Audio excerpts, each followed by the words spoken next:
gente, sejam bem-vindos a mais um episódio de podcast Flames. Esse é o nosso 11º episódio. Eu sou a Ana Carolina e hoje a gente tá aqui com o Raul Paulin. Ele é meu professor de música, ele tá aqui sempre na CCC.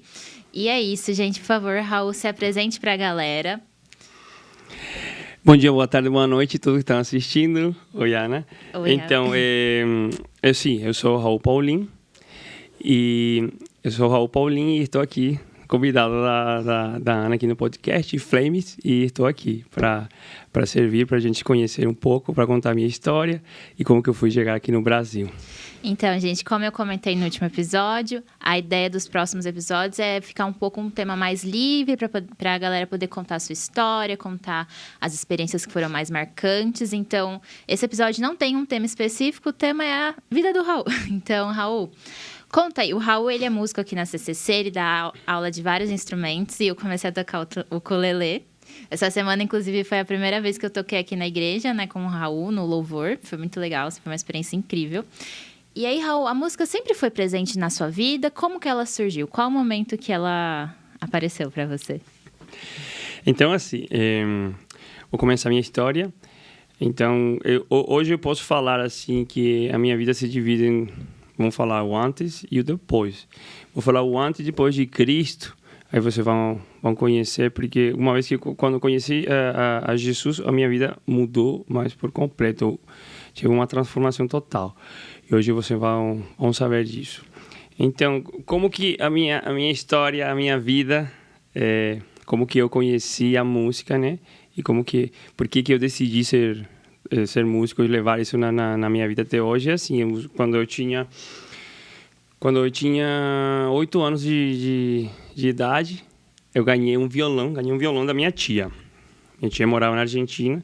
Meus pais, enfim, eu sou paraguaio. Quem não me conhece, eu acredito que ninguém me conhece, né? Mas eu sou paraguaio. Eu já estou aqui no Brasil há 10 anos. E então, quando tinha 8 anos, a minha tia me mandou de lá da Argentina. Meu pai é argentino e minha mãe é paraguaia, certo? Uhum. Você sempre morou no Paraguai? Então, a minha história é assim. Meu pai, na verdade, assim, vamos contar um pouco mais para trás. A história é bem comprida, No assim, então já pode pegar um café, eu sentar, pegar um biscoitinho. E é assim, a minha mãe, meu pai é argentino. Uhum. Meu pai, ele foi jogador de futebol. Ele jogou bastante. Jogou por vários países, jogou na Argentina, jogou no Paraguai, Chile, jogou no Equador, Bolívia, em vários países. Enfim, mas a carreira como jogador de futebol começou na Argentina. Daí ele saiu campeão em vários times. Aí quando ele estava em River Plate, aí ele recebeu um empresário convidou para ele para ir a jogar no Paraguai. E o sonho do meu pai era jogar no River Plate, não, mas o empresário falou, não, vamos para o Paraguai um par de anos, né, porque tem como jogador de futebol sempre necessita um negócio, tem dinheiro, papá. Então começou meu pai foi lá, como que uma decisão, né, pode mudar toda a história. Se meu pai estivesse lá ficado na Argentina, eu não estaria aqui, né? Mas enfim, ele foi para o Paraguai, aí em Paraguai ele jogou num time muito popular do Paraguai, Olímpia do Paraguai. Aí explodiu a carreira do meu pai, saíram campeões 8 anos seguidos. Aí meu pai, desses 8 anos seguidos, acho que ele ficou uns 3, 4 campeão do campeonato paraguaio. Aí foram campeão da América, campeão do mundo. Aí conheceu a minha mãe, em Paraguai, minha mãe é paraguaia. Aí eles se conheceram, aí meu pai viajou para a Espanha, foi jogar na Espanha. Essa foi a prova de amor, vamos falar assim. Ele está na Espanha, minha mãe no Paraguai, um ano fora. Aí eles continuaram com um noivado, meu pai voltou e aí eles casaram. E tem uma irmã, nasceu primeiro a minha irmã, uma irmã maior. Depois de 1 ano e pouco nasci eu. E aí, né, então, nesse início, na verdade, quando eu nasci, meu pai estava jogando no Equador.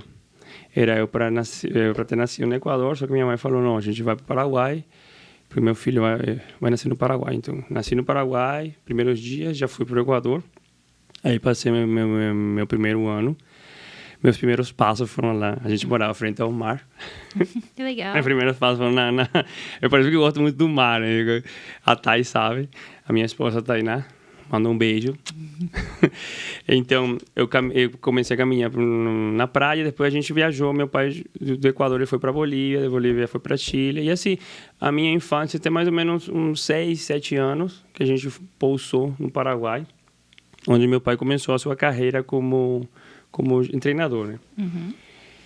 E aí começou a minha vida, ou seja, vamos falar de ficar num lugar só, né? Um país só. Aí fiz toda a parte de escola, né? Colégio. E aí, os 8 anos, eu recebi um violão.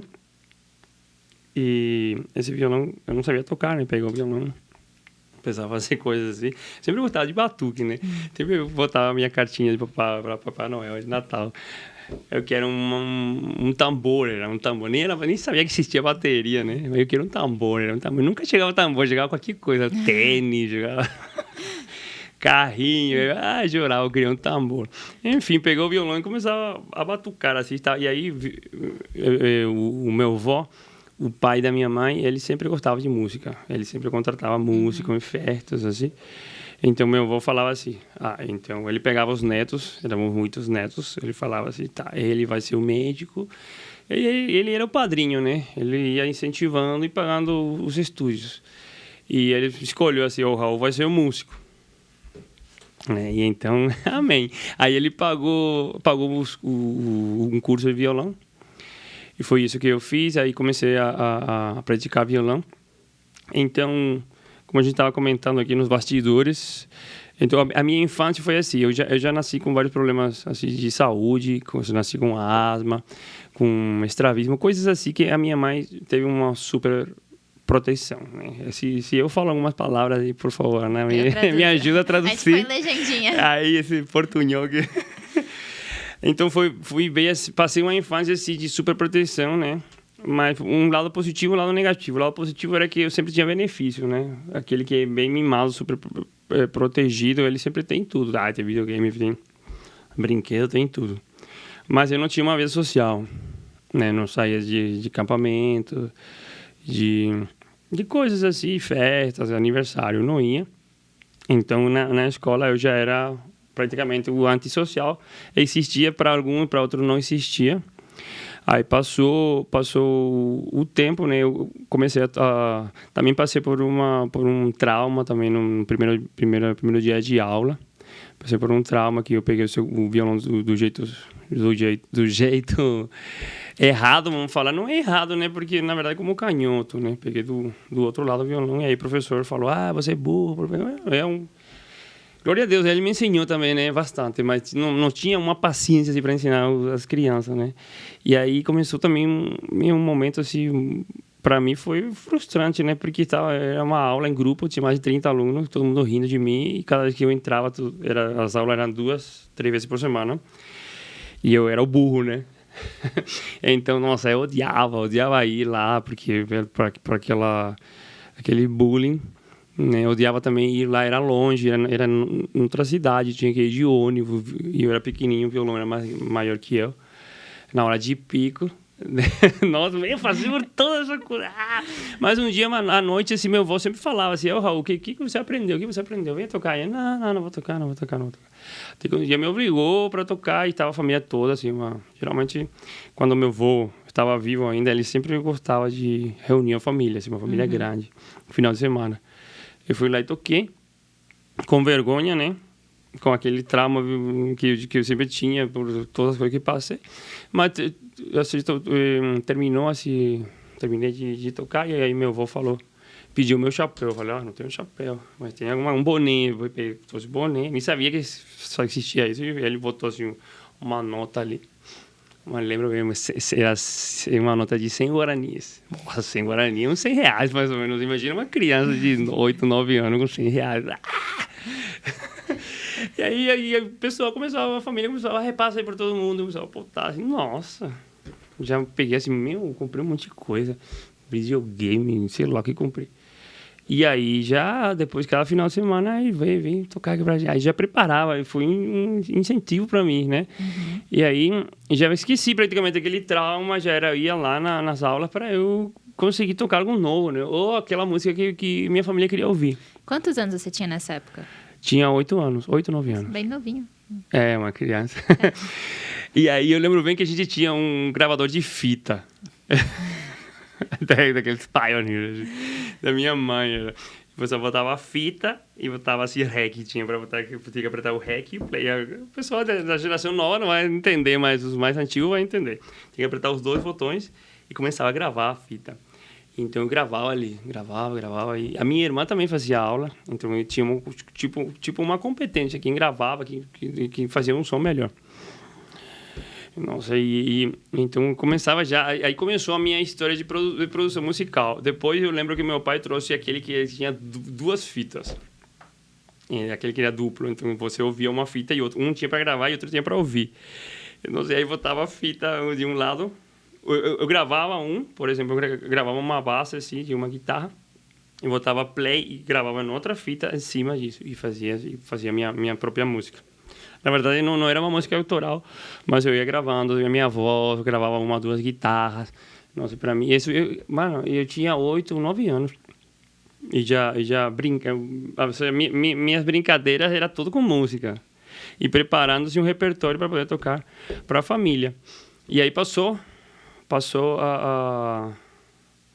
uns anos, acho que passou 2, 3 anos, tinha 10, 11 anos. Eu fui na casa de um amigo, era aniversário dele, Marcelo Teodorico, o nome dele, eu não vou esquecer, lá no Paraguai. E ele tinha um teclado. Eu nunca tinha visto um teclado. Nossa, enfrentar um botão daquele que tem ritmo, né? E tocava assim, meu Deus, pra mim, eu quero esse teclado. Não saí do quarto dele. Falei pra mãe, eu quero um teclado. Meu pai, não, agora não. Até que ele insistiu tanto, né? E falou, tá bom, vamos te dar um teclado, mas você vai estudar. E aí eu estudei, fiz um curso. Estudei 1 ano, 2 anos, 2 anos e meio. Estudei piano, fiz teclado. E passou também, né? Aí depois passou isso. Eu queria sempre bateria, sempre minha cabeça estava no tambor. Mas nunca consegui, né? Até que aí passou o tempo, como passaram todos, ou seja, o trauma com a música já superei, mas a minha vida social ainda estava com isso, né? Eu gostava muito de estudar. Eu não tinha essa vida social com meus companheiros, meus amigos, e eu gostava bastante de estudar, então eu era o nerd da escola, eu esqueci. Até que foi agora não sei se mudou, né? Mas antigamente os anos de estudo no Paraguai eram 6 anos primários e 6 anos secundários. Então era quando eu estava na metade do secundário, no terceiro ano.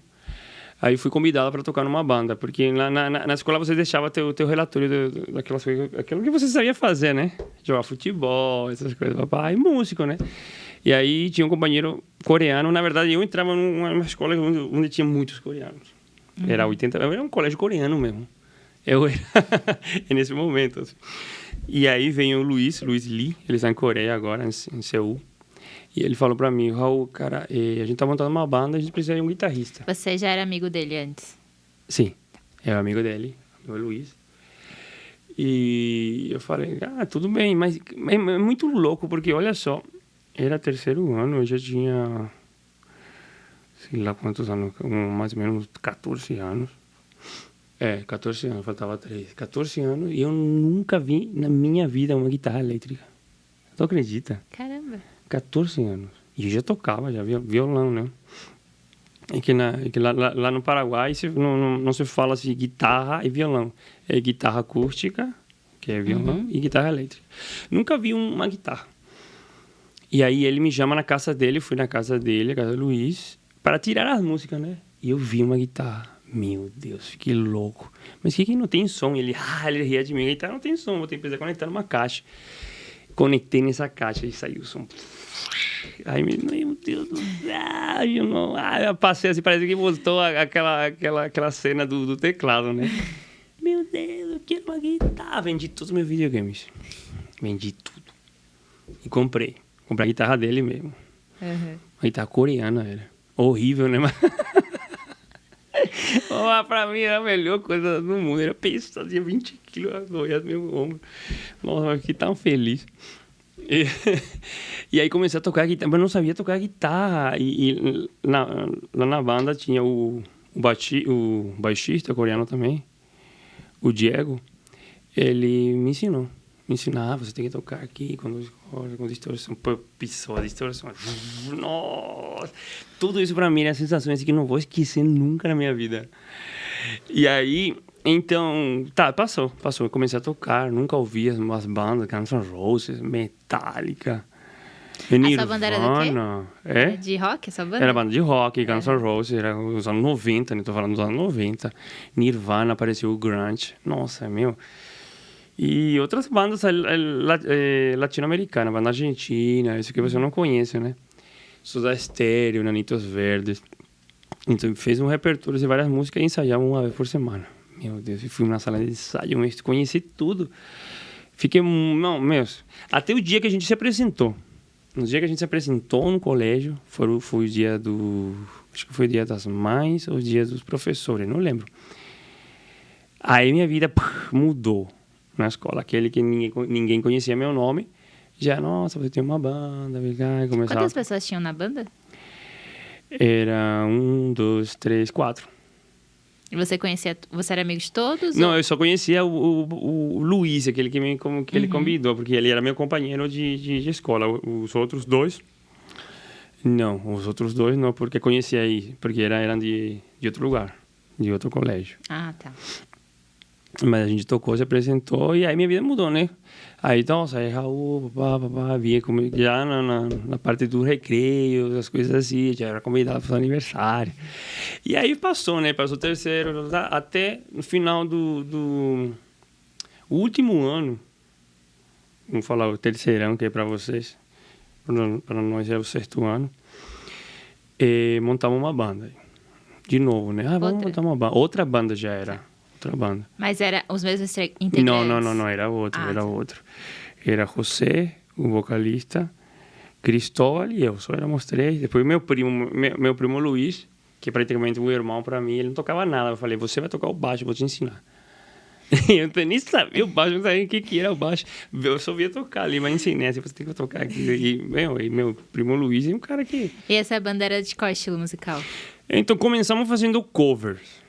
Né? Começamos fazendo cover, porque nos juntamos para fazer cover e tocamos uma vez só, que tocamos no final, tocamos no dia, esse foi o dia do professor, a gente tocamos, quando eu entrava numa escola, um colégio que era católico, né, de freira, e o anfiteatro, não sei como se chama, se fala, onde se fazem os eventos, era no mesmo lugar da capela. E a gente apresentou aí, tocamos cada coisa que, nem vou falar aqui o que a gente falava, esses palavrões aí, a freira quase teve um infarto. Aí pegaram as cadeiras, voaram, caiu em cima da imagem da Virgem, quase fomos expulsos. Mas foi o início, né, porque todo mundo...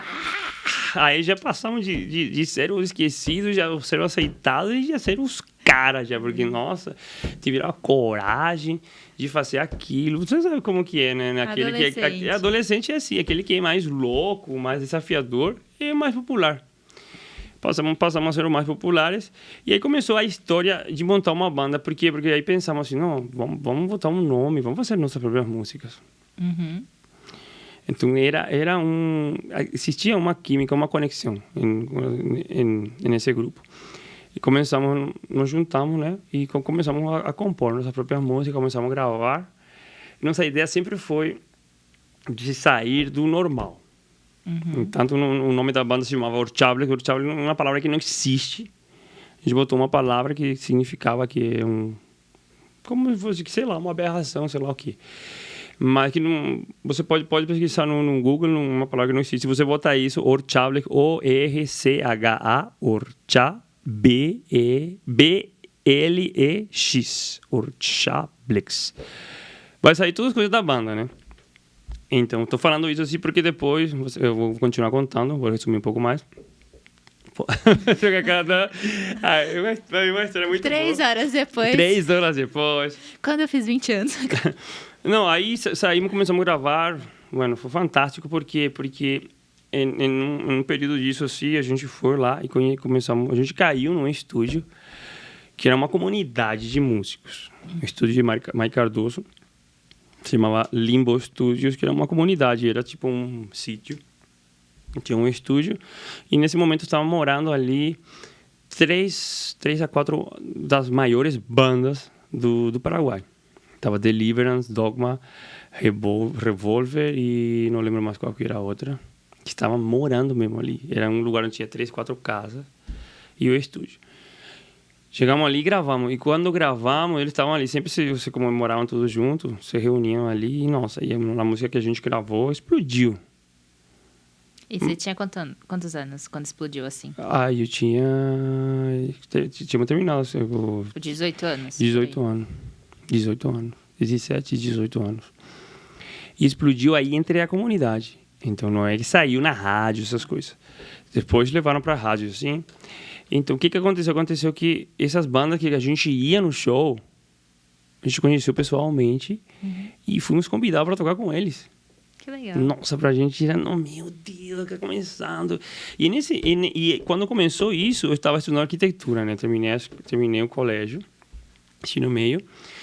E aí tinha que escolher uma carreira, né? Eu queria ser músico, na verdade. Só que minha família não apoiava. Minha mãe, na verdade, eu não vou falar minha família, minha mãe. Meu pai sempre me apoiou em tudo. Mas minha mãe falava assim, nossa, músico não, músico você pode ser músico, tocar, mas escolhe uma profissão, né? Você não vai viver da música. E Hoje? A maioria das pessoas fala, hoje vivo da música, né, na verdade. Mas enfim, aí então eu gostava de desenhar, gostava de cálculo, gostava de matemática, e fui lá escolher, né, engenharia aqui. A minha amiga Ana, engenharia ou arquitetura, e aí escolhi arquitetura, né. Gostei mais do aquilo que apresentava a arquitetura. E, enfim, comecei a estudar e em paralelo estava minha vida de arquiteto, testando o integral na faculdade, fazendo projeto, sem dormir, e minha vida como músico, né? Aquilo que eu queria, eu sempre tinha uma fuga na música, para já deixei o violão aqui. Falei pra Ana, vou ficar nervoso para pegar o violão aqui. É minha fuga, pego o violão e... Fazer uma pergunta ou não? Já entro numa dimensão. Enfim, aí comecei a ter conflitos assim dentro de mim, porque uma coisa levava a outra. Eu fazia e não vou falar que era ruim, porque eu era bom na arquitetura. Alinhei projetos de design, lembro que eu fiz um prédio, o Church me faz lembrar de um projeto que eu fiz. Era um projeto de design. Eu fiz tinha que ter você vai me entender, as pessoas não sei, talvez sim, porque você é muito engenheiro. Tinha que ser um projeto que seja não sei se fala mimetizar, você fala? Mimetizar é, por exemplo, que faça os dois ambientes, certo? Por exemplo, um ambiente exterior, que ele era um lugar, era uma mata, certo? E que os dois ambientes você não diferencia, como se fosse você tá aqui dentro, mas você tá fora. Entendi. Esse é o mimetizar, não sei como se falaria em português. Então, você estando dentro do prédio é como se fosse você estava fora. Aí eu pensei, então tem que ser de vidro, né? Tem que estar transparente, sei lá, que cada um fez assim. Somente você pode utilizar os cubos. E tem que ter movimento. Pensei assim, nossa, tem movimento. E comecei a pegar um cubo assim, e fiz diagonal, assim, em triângulos. Então, comecei a montar assim na minha cabeça. Peguei, cortei assim, comecei a montar. E fiz assim, né? Um em cima do outro, assim. Assim. Ficaram as pontas aqui, uma ponta aqui. Tipo uma estrela assim. E fiz tudo de vidro. Então, quem estava ali dentro, na verdade, eu escolhi a mata do meio da faculdade. E fiz uma biblioteca. Uma biblioteca no meio da faculdade, mas no meio da mata, onde não tinha nada. Então, fiz um caminho que você saía, entrava pela mata para ir na biblioteca, e de longe ele passava assim, esse aqui era o prédio, Cidade Velha, assim, e você passava para o redor, e você entrava aqui, certo? Você não tinha como entrar, tinha mata. Então, no momento que você fazia o trajeto, você ia vendo que o prédio fazia isso. O prédio tinha movimento, aí você caminhava e você via o prédio girando, mas o prédio não girava, o que girava eram as formas que estavam ali. Nossa, foi muito louco. Eu não sei nem de onde saiu isso. Você chegava aqui na frente e você entrava ali. Era tudo de vidro. Assim como aqui atrás, né? E você estava na mata. Eu ganhei um prêmio. E não sei... E estava em projeto para construir Não sei se foi construído isso aí, não sei mais nada da universidade. Mas ali também, depois desse prêmio, nossa, era Raul. Mas minha cabeça estava na música. E para você, qual o momento que você sabia que você precisava ter que fazer uma escolha? Tá, aí. Que você Então, não poderia continuar com os dois. Foi a questão da rotina, do... é muito louco. Não é rotina, nada assim. Porque quando eu tinha 14 anos... Na verdade, depois a gente vai falar, no final, você vai... Quem quer conhecer mais, estou escrevendo um livro, depois vou fazer entre aspas, depois a gente vai comentar um pouco do livro, sobre a experiência, como conheci Jesus, a minha vida de antes e o depois, o que é agora, né? Uhum. Mas, enfim, quando eu tinha 14 anos, comecei a fazer cursos de programação mental. Apresentaram para meu pai isso, que deu certo para ele teve muito sucesso, né? Com suas campanhas como diretor técnico, saíram campeão várias vezes. Em todas as coisas que ele empreendia. Então, ele pegou eu e a minha irmã e fizemos o curso. O curso se chama Control Mental, do Método Silva. E aí começava com controle mental, o poder do pensamento alfa, o poder infinito do pensamento alfa, o supermente, tudo que é programação mental. Tá. E então, nesse curso eu aprendi, consciente e inconscientemente, a entrar no mundo espiritual. Então, a nossa mente ele vibra em várias frequências. O que a gente acha que é a realidade, né? Na verdade, a realidade é aquilo que você percebe. Então, nós acordados, assim, sóbrios, nossa mente vibra de 14 a 21 ciclos, uma frequência. Uhum. Essa frequência faz que a gente consiga perceber os 5 sentidos, que a gente está acostumado.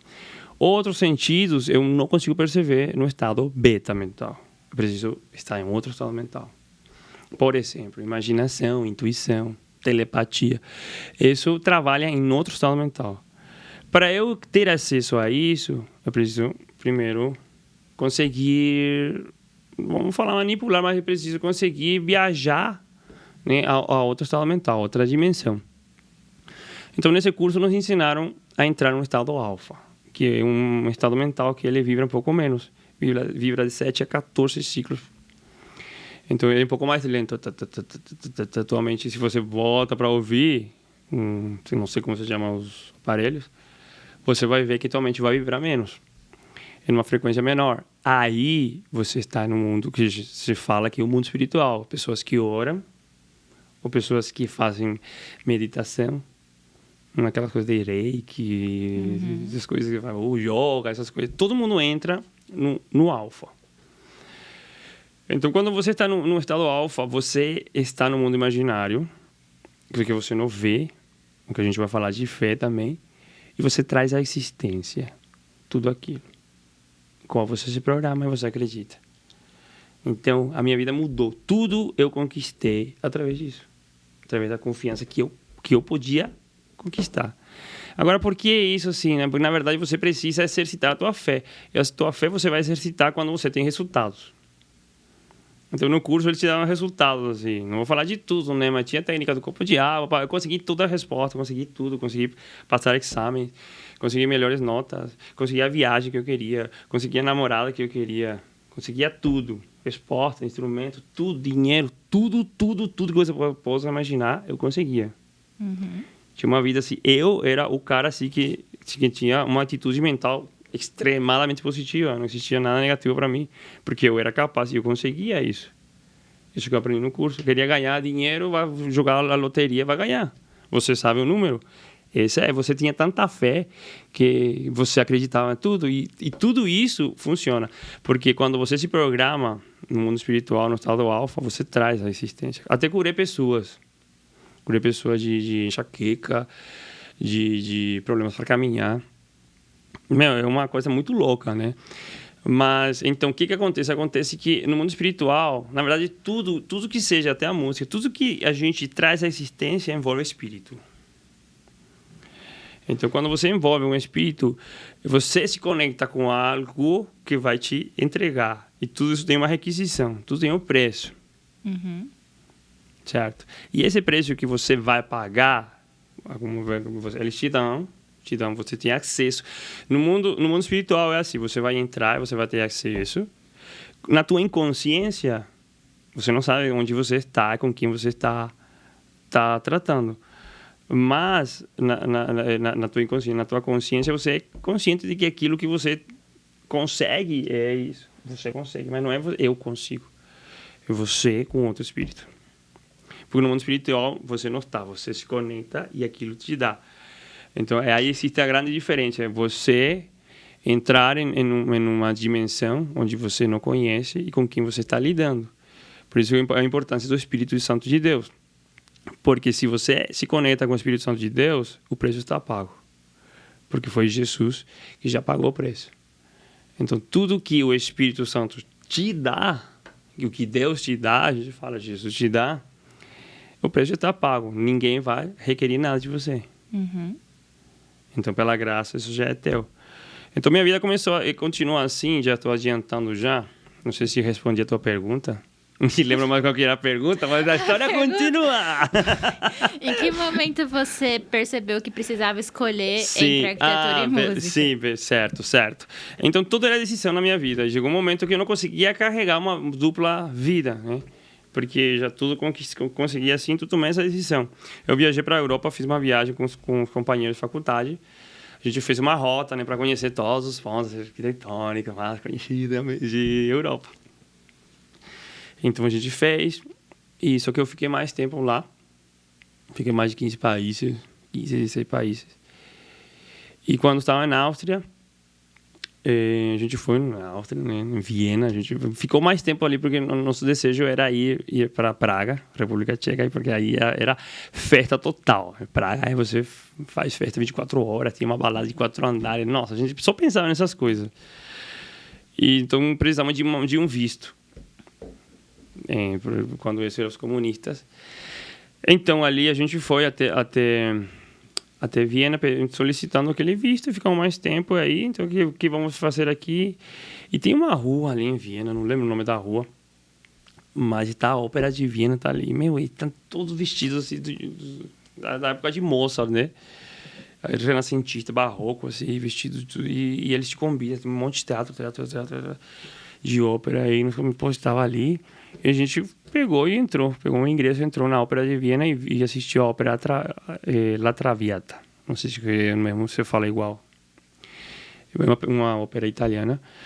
E assistimos tudo isso, voltamos pro albergue, hostal, e aí tinha um violão. Nossa, eu peguei um violão e comecei a tocar, assim, fiz uma valsa. E nesse momento que estava fazendo a valsa, eu tomei uma decisão. Vem assim, bom, dentro de mim, eu vou ser músico. Essa foi a minha decisão. Voltei da minha viagem. Eu lembro que eu recebi uma notificação da faculdade, né? Você precisa voltar até tal data, você precisa para poder fazer a prova, porque passa muito tempo, né? Para poder não perder aquela matéria, aquele semestre, Paguei tudo. Voltamos, fiquei um tempo com meu pai estava trabalhando em Chile, Santiago de Chile. Fiquei um tempo com ele, voltei para minha casa, voltei para o Paraguai, comuniquei que eu ia ser músico. Obviamente, não foi o agrado da minha mãe, da minha família. Mas, amém, meu pai me apoiou. Ele levou uma vida mais ou menos parecida, né? Meu avô não gostava que ele seja jogador de futebol, essa história, não, mas... Enfim, ele conseguiu ter triunfo com aquilo que ele queria, né? Como jogador de futebol, como treinador. E foi aí que tomei essa decisão, voltei. Então, perdi os benefícios da minha família, né? Aqueles benefícios legais. Mas eu sempre estava focado, como eu falei. Eu sempre acreditei. E eu falei, minha meta era assim, eu vou viver disso. Uhum. Eu vou mostrar para minha mãe e para todas as pessoas. Quando eu falei isso com meu companheiro de faculdade, eu falava, nossa, você pirou mesmo, né? Você tá louco, mano, não vai deixar isso, você é músico. Eu mostrei uma gravação. Oh, meu, nossa, era horrível mesmo, né? Porque a música que a gente fazia naquela época era horrível, tudo mal tocado. Mas eu que falava assim, nossa, que bom que a gente, enfim, eu vou viver. E eu lembro bem que falei com minha companheira, Ana também era o nome dela. Companheira, eu falo, companheira na verdade não é, eu já estou falando errado, companheira é colega de faculdade, né? Quem faz a mesma aula. Nós em espanhol falamos companheiro, companheira. Então, falei isso pra Ana, falei assim, você vai ouvir um dia a minha música, você vai estar numa balada, falei assim, e você vai ouvir a minha música, você vai falar, nossa, essa banda é do meu companheiro, do meu colega de, como se fala mesmo? Colega. Do meu colega de faculdade, Raul. E aí passou uns anos, e depois um dia encontrei, vou adiantar, mais pra frente, com a minha banda quando foi famoso, né? Eu vou contar tudo isso, os detalhes. Ela estava ali, foi morar em Espanha. Em Espanha ela estava numa balada e ouviu a música. Ele falou, nossa. Ela me ligou e me contou isso. Não, na mentira, não me ligou. Eu encontrei ela depois, mais pra frente, e falou, me contou esse testemunho. É muito louco. Porque era do nada. Imagina se nada você não tem. Isso é muito louco, porque o nada é o melhor momento para você fazer tudo. Porque é assim, porque tudo vem por uma palavra. A palavra de Deus fala assim, Deus fez tudo. No início, o que ele fez? Assim, no início, ele que criou os céus e a terra, ele com a voz e criou tudo. Então, a melhor situação na tua vida é quando o cara tá vazio, tá perdido, tá tudo assim. Aí você tem uma situação para poder falar, para poder profetizar e para poder declarar aquilo que você quer viver. Né? E... enfim, assim começou a minha vida, ou seja, a minha decisão. E nessa decisão, eu vou ter fé naquilo, né? Porque eu sempre vou ter 100% que eu quero ser músico, E passou assim. Existia uma divisão muito grande no Paraguai, que existia, você ia num lugar, estou falando dos anos 90, princípios dos anos 2000. Estou falando 20 anos atrás, né? Ou você era latino e você ia para dançar, ou você era roqueiro. Não existia um pub de rock onde você podia... nem existia uma música latin rock, esse vamos falar. E não sei, eu gostava. Eu cresci com a música latina, né? No Equador, Bolívia. Na minha casa, minha mãe sempre música latina, mas eu gostava do rock. E então, então a gente falou assim, não, vamos misturar, né? E fiz praticamente uma heresia. Era, meu Deus, como fazer isso? E a gente fez. E começou a tocar nos pubs de rock. E começamos a tocar. Começou uma música rock. E aí, bum, misturar um rock latino. Instrumento de rock, né? Guitarra, mas com um ritmo latino. Nossa, e as mulheres que iam lá se levantar e começaram a dançar. E cada vez que a gente se apresentava, assim, cheio de mulheres. Então, todo mundo, nossa, o show de Orchard tem um monte de mulheres. Então, todos os homens iam e arrebentavam. A gente, num papo de 50, 100 pessoas, 200 pessoas, explodia, as pessoas ficavam por fora. Terminava as bebidas, então todo mundo ligava, chamava outro bar mais grande. Até que gravamos um material, um CD. E naquela época o material, né, um CD era. Foi o ano 2006 e a gente tocou você fez um show, dos mais grandes shows, se chamava Pilsen Rock, onde foi Paralamas do Sucesso, foram grandes bandas, bandas de aqui de América e de Europa. E a gente foi convidado para tocar aí nesse show, fiz uma apresentação do nosso material e aí a vida mudou. Porque aí começamos a tocar somente em shows de alto padrão. Tocávamos, se fazia um evento que se chamava Palermo Fashion Rock, onde vinha modelos de todo mundo e apresentavam roupas, marcas de cerveja, telefonia. A gente tocava assim, sempre com bandas grandes. Até que um dia apareceu... Só que tudo isso não era ainda para viver. Você tinha toda a fama, mas você não conseguia viver isso. Por quê? Porque não existia um cachê assim. Não era sustentável. Não era sustentável, não existia um cachê assim, de músico. Mas teve uma banda, não lembro que ano foi, mas se chamava Cachiporros. Eram tudo assim, pessoas da élite lá no Paraguai, né? Todos filhos assim, de deputados, assim. E então os Cachiporros, eles fizeram uma banda. Eu lembro que o guitarrista deles, o Yuka, ele é dono de uma das baladas mais populares. Baladas, assim, tô falando balada mesmo. Mais populares, chique, do de Assunção. E a banda deles se apresentou aí, eles lançaram assim, um single, só uma, duas músicas, mas explodiu no país todo. E eles começaram a cobrar um cachê, assim, bem assim, de como se fosse uma banda de fora. E as pessoas pagavam.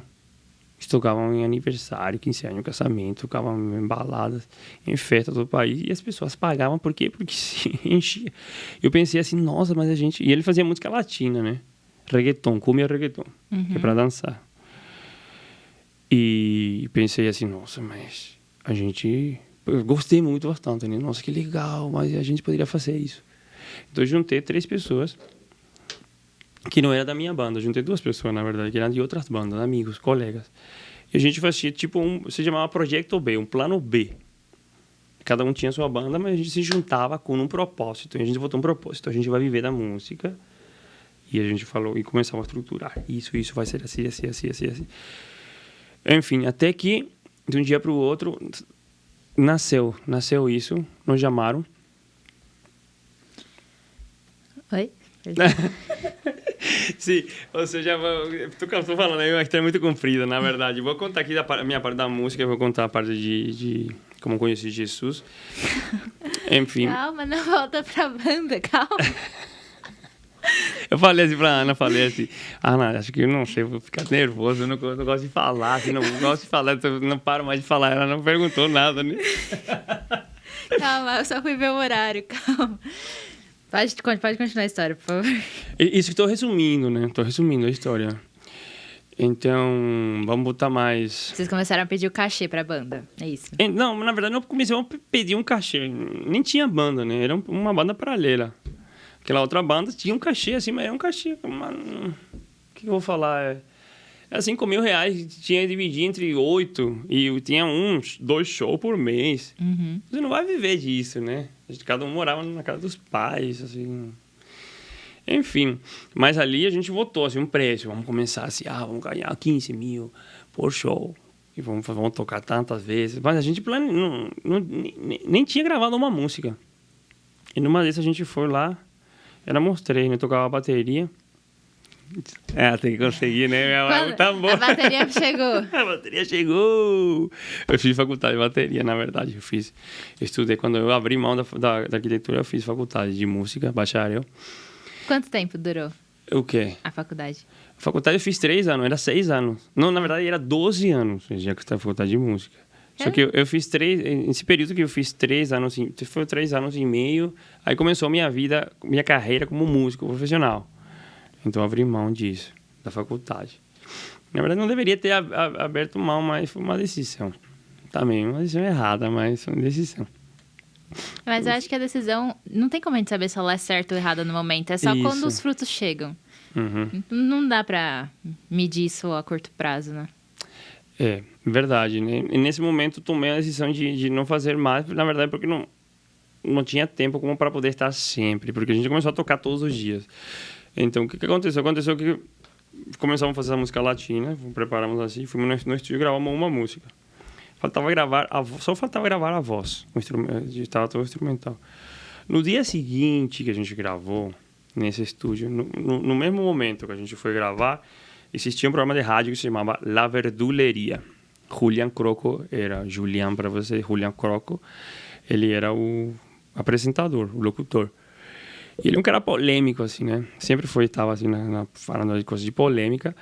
E ele falou assim, estava falando sobre essa banda Cachiporo, que tinha sucesso. Ele falou, cara, os caras, ninguém deles sabe tocar, e todos eles têm dinheiro, e realmente isso é uma fama falsa.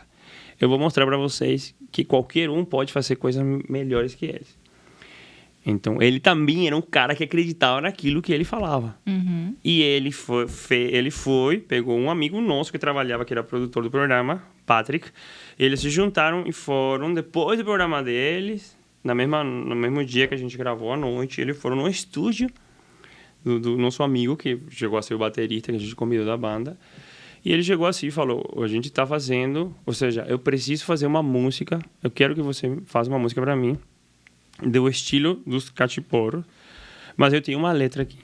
Ele falou, porque amanhã eu vou apresentar no programa e esse vai explodir mais do que eles estão fazendo. E então, nosso amigo do estúdio, ele apresentou algo assim, porque eu tenho uns amigos que eles estavam fazendo isso aqui. E ele voltou a música que a gente gravou.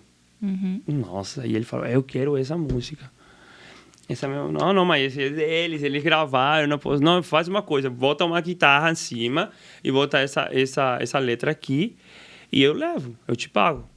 E o cara fez isso, o cara vendeu a nossa música. Nossa, e no dia seguinte, me chama o guitarrista e bota na Rock and Pop, 95.5, e ouve. E eu escutei assim, pensei, nos roubaram, e na minha cabeça, nossa, ficou melhor ainda que estava, ficou melhor ainda, meu Deus. Mano, e aí, cara, todo o nosso plano, porque a gente fez, assim, a gente planejou, a gente vai gravar, para ser praticamente o paralelo daquela banda, né? Arrebentou, todo mundo começava a chamar, foi uma loucura. Continuou assim, então a gente foi... A primeira coisa que veio na minha cabeça foi, puta, a gente vai ter que fazer uma parceria, né? Mas eles queriam brigar, os outros dois. Na verdade, o Mauri, o guitarrista, queria brigar, o outro era neutro. O outro tava... O Jorge, o George, ele era neutro. Ele tava assim, sabia, ir para um lado para o outro. Então a gente se encontrou na tarde, a gente foi no estúdio para falar com um cara, né? Que, pô, você vendeu nossa música, e aí chegaram, terminou o programa e chegou. E a gente se juntou todos juntos. Teve quase uma briga, né? De palavra, mas foi no final eu apresentei essa ideia. A gente tem mais de 10 músicas aqui. Você botar uma letra, vamos ser um time. Já tá, vamos ser um time. E aí veio o nome da banda, Los Verduleros, porque o programa La Verduleria dele, e a gente era Los Verduleros, que quer dizer, na verdade, tem uma forma de falar lá no Paraguai, Los Verduleros são aqueles que fazem qualquer verdura, qualquer coisa, assim, que as pessoas curtem, né? Então essa foi sua terceira banda? Essa foi minha terceira banda. E aí, mas isso foi muito louco, porque nessa própria semana a gente montou um time profissional. Aí nasceu o Paraguai Music. Até hoje em dia, o Paraguai Music está com as maiores bandas do Paraguai, que dominam o mercado. Nasceu o Paraguai Music e a gente numa semana, teve todo o ano cheio de show. A gente chegava a tocar 8 apresentações por noite. E nós cobrávamos desde... O mínimo era de 15, 20 mil reais, até chegamos a cobrar 50 mil, 80 mil dólares por um show. Nossa. São 400 mil reais por show. Então a gente fez um contrato verbal, praticamente, né?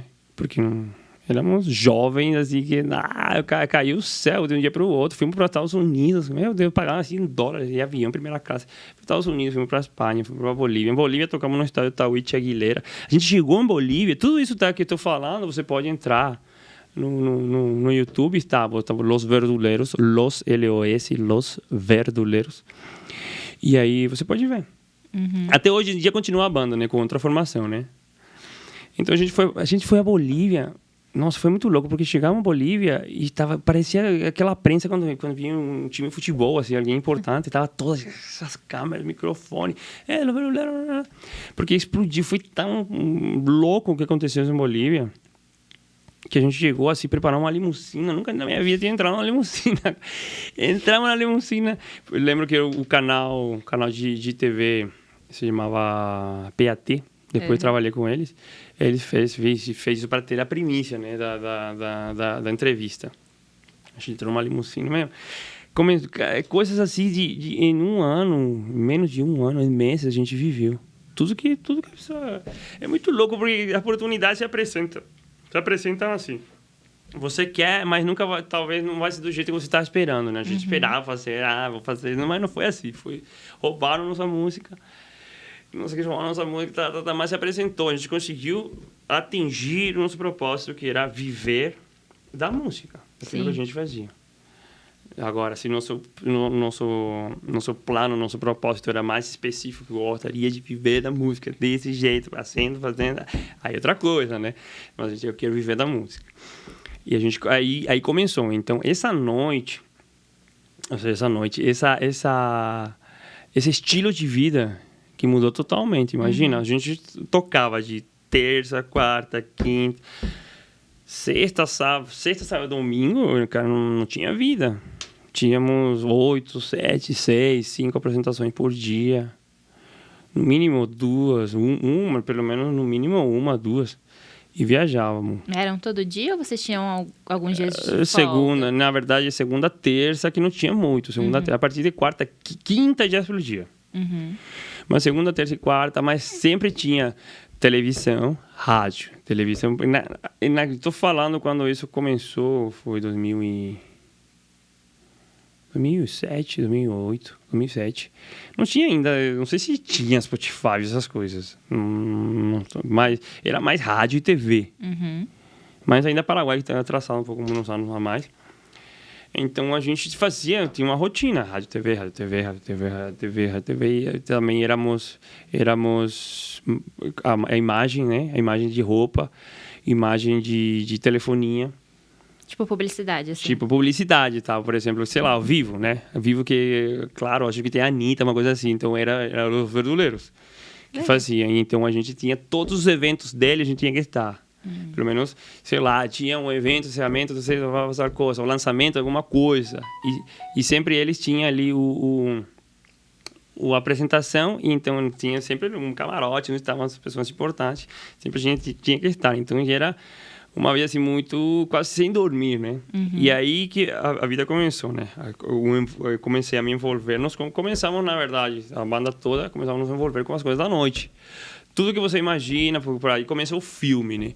Começa tudo que for drogas, né? Drogas e tudo que vem ali, droga, prostituição, todas essas coisas. Tudo que você imagina, você vê isso nos filmes, sempre assim, ou seja, vai estar isso ali, vai se apresentar uma bandeja, porque a vida da fama e da noite é assim, ele se apresenta. Agora, você escolhe ou não. Se você quer fazer parte disso, você vai escolher.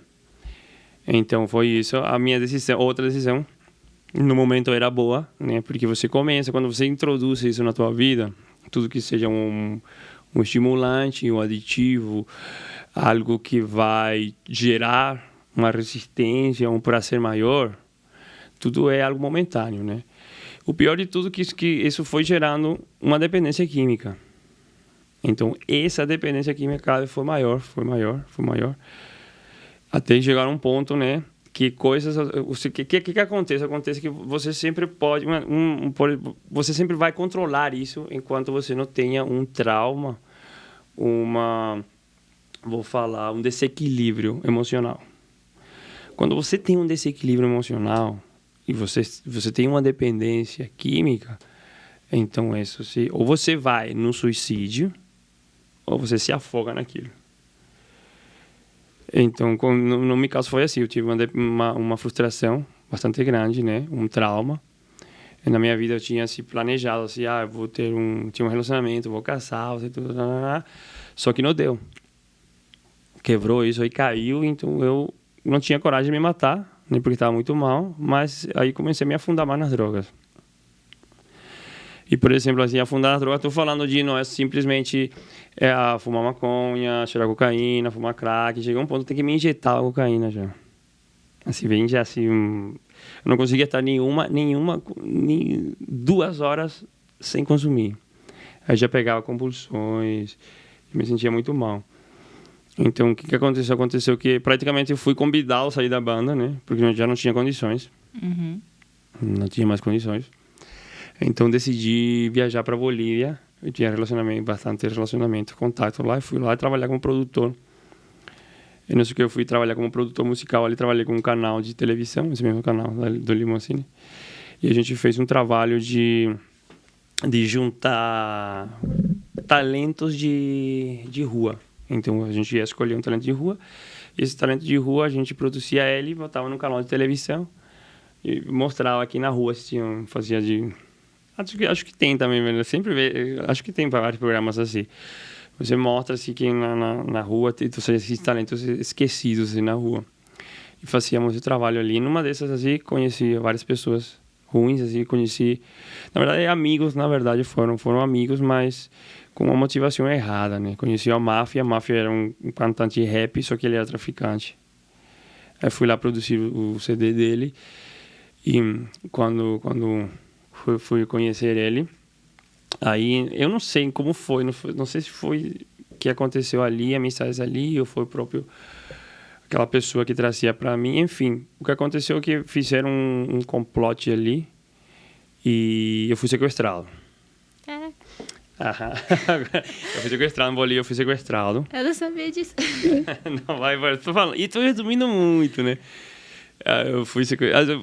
Na verdade, na liberdade, você pode fazer umas perguntas, né? Vou fazer uma pausa aqui, vou tomar um pouco de Respira. água. Fazer uma pausa ali, alguma coisa que você gostaria de perguntar. Meu Deus, como que foi esse sequestro? O que aconteceu? Uhum. Quanto tempo durou? Então, não foi um sequestro expresso. Uhum. Falando aqui, você fala assim. Relâmpago. Na verdade, relâmpago. Aqui na Bolívia tem muito disso. São envolvidos policiais e militares. São envolvidos assim. Eles pegam... Geralmente são pessoas assim famosas. Ou que tenham... Porque, na verdade, é só pegar, encerrar, traumatizar eles e liberar com um pequeno dinheiro, né? Uhum. De caso não foi tão pequeno, não. Mas, enfim, eu estava morando num hotel. Aí eu recebi uma ligação. Eu já estava 2, 3 dias já. Eles sabiam que eu estava 2, 3 dias, na verdade. Porque um dos caras que trazia a droga para mim também era parte disso. Então, eu tinha bastante droga. Eu ficar vários dias. Eu ficava 1, 2, 3 dias. Aí eu recebi uma ligação. Aí falando tudo que eu tinha feito. Com todas as pessoas que eu estava em contato.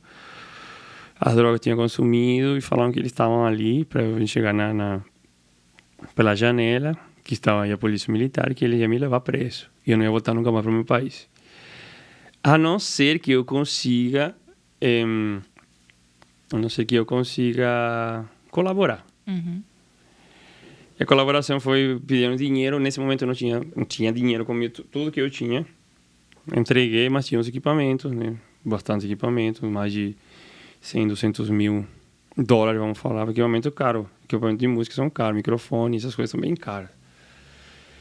Aí eles falaram, bem de filme mesmo, falando assim, lá na porta vai ter alguém, você não vai falar com ele vai te mostrar um carro, você vai entrar nesse carro, vai botar todas as coisas numa mala, vai botar na mala, ele vai abrir a mala, botar a mala, você vai botar a mala, não vai falar, vai subir na porta de trás, ele falou na porta esquerda, do lado esquerdo, você vai abrir, vai entrar, vai sentar ali, ele vai te levar a um lugar, nesse lugar você vai descer, vai ter outro carro, vai esperar outro carro chegar, você vai botar...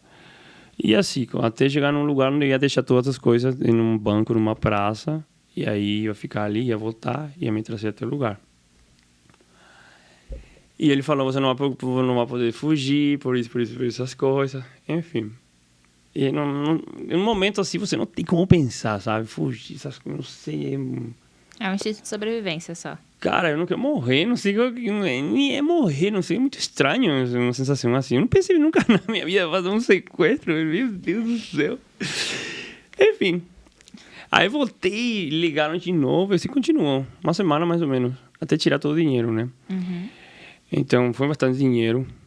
Tudo que eu tinha juntado, né? Você pode imaginar para fazer os cálculos, né? Se a gente ganhava isso numa noite, 8, 10, 15, 20, 40 apresentações, eu vivia muito bem.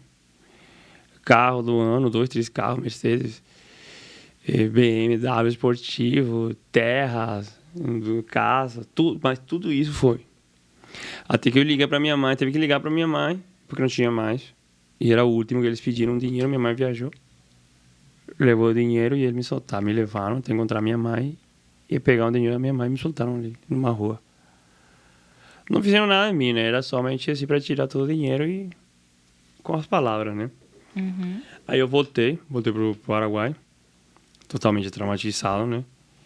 E andava assim de casa em casa, de rua em rua, até acabar todo o dinheiro que eu tinha. E me drogando, né? Não tinha mais controle, minha vida não tinha mais controle. Eu queria sair disso, mas não conseguia, sabe? Uhum. Eu não conseguia, não tinha força para sair. Até que eu me lembro muito bem, assim, estava na casa de um amigo, teve uma overdose, e essa noite a gente se drogou bastante, eu consegui salvar ele, uma overdose. E ele tinha uma namorada, a namorada dele falou assim que, nossa, por que você não se interna? Falou umas coisas, falou do Brasil também. Eu lembro bastante, lembro mais ou menos, né? O que eu tinha falado, e eu falei assim, putz, eu quero. Cada vez que eu queria, acontece assim, acontece que você quer no momento que você está se sentindo mal. Mas depois isso passa, você entra como um período de sobriedade. Mas esse período de sobriedade chega um momento que entra uma abstinência, uma fissura total, que você não pode controlar.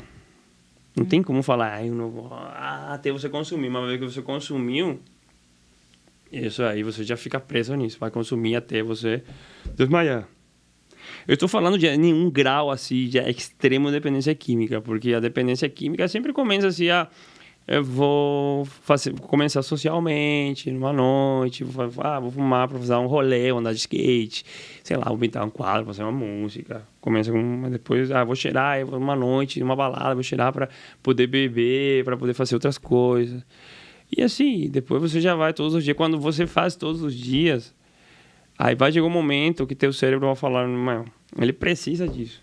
Se ele não tiver essa substância, essa serotonina, então nada mais faz sentido. Você não encontra prazer para nada, para nada que você faz. Uhum. E como que foi esse seu resgate? Você veio você se internou aqui no Brasil, não foi? Sim, na verdade foi assim. Então, foi assim, eu vou já comentar um pouco aqui. Sim, na verdade foi assim. Eu estava no estúdio, que era na casa do meu avô, que já tinha falecido nesse momento, aquele que pagou o curso dos 8 anos. Eu montei um estúdio na casa dele. E eu estava ali essa noite, e aqui a avó se chama, a gente fala abuelo. Então minha discográfica, meu estúdio se chamava Abuelo Records. Até hoje em dia mantenho esse nome. Abuelo Records. Então aí estava assim uma noite, estava sozinho, já nas minhas últimas, e tinha uma última dose, né?